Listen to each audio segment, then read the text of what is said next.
પણ મહારાજે પોતે જાતે બાંધેલા બધા જ મંદિરોમાં કોઈ જગ્યાએ નરનારાયણ દેવની સ્થાપના કરી, કોઈ જગ્યાએ રાધારમણ દેવની સ્થાપના કરી, કોઈ જગ્યાએ મદન મોહન મહારાજની સ્થાપના કરી, કોઈ જગ્યાએ ગોપીનાથજી મહારાજની સ્થાપના કરી. પણ વડતાલમાં વિશેષતા એ વાપરી, મહારાજે વડતાલમાં સ્વયં પોતાનું સ્વરૂપ હરિકૃષ્ણ મહારાજની સ્થાપના કરી. જેથી કરીને સદગુરુ નિષ્કાળ સ્વામી વાત લખી, વળી પોતાની મૂર્તિ બેસારી રે, તે તો સૌથી છે બહુ સારી રે. વળી પોતાની મૂર્તિ બેસારી રે, તે તો સૌથી છે બહુ સારી રે. વળી પોતાની મૂર્તિ બેસારી રે, તે તો સૌથી છે બહુ સારી રે.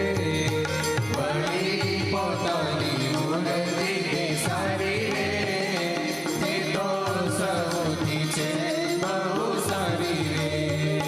એક મૂર્તિ મંગળ રૂપ રે,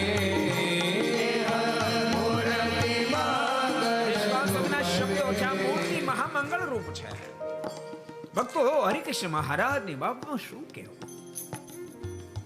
સંપ્રદાયનો ઇતિહાસ યાદ કરો. આ ધરતી ઉપરથી ભગવાન સ્વામિનારાયણે માનુષિક લીલા સંકેલવાનો જ્યારે સંકલ્પ કર્યો, એ વખતે મોટાભાઈ રામ પ્રતાપજી મહારાજ રડી પડ્યા. મહારાજ કહે છે કે મોટાભાઈ કેમ રડ્યા? તમે તો વડીલ છો, તમારે તો ધીરજ બીજાને આપવી જોઈએ, એટલે આપ રડી પડ્યા.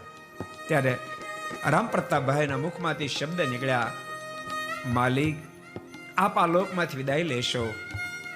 હું જ્યારે જ્યારે આપની પાસે આવતો ને ત્યારે આપ એમ કહેતા, આવો મોટા ભાઈ, એમ કહીને મને ભેટતા, કંઠમાંથી ગુલાબનો હાર કાઢીને પહેરાવતા.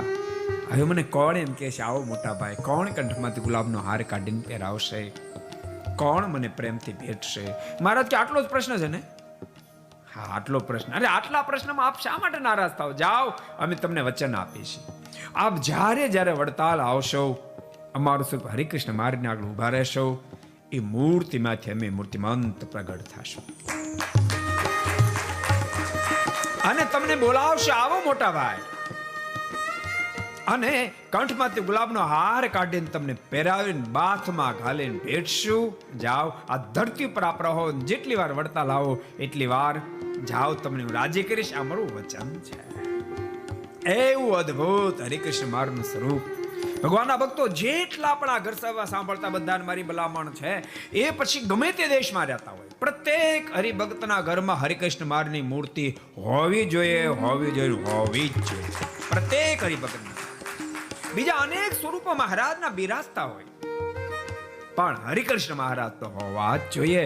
કારણ કે શ્રી મહારાજ સ્વયં પોતાનું સ્વરૂપ માત્ર ને માત્ર એક વડતાલમાં પ્રસ્થાપિત કર્યું. ઉપાસનાની શુદ્ધિને અર્થે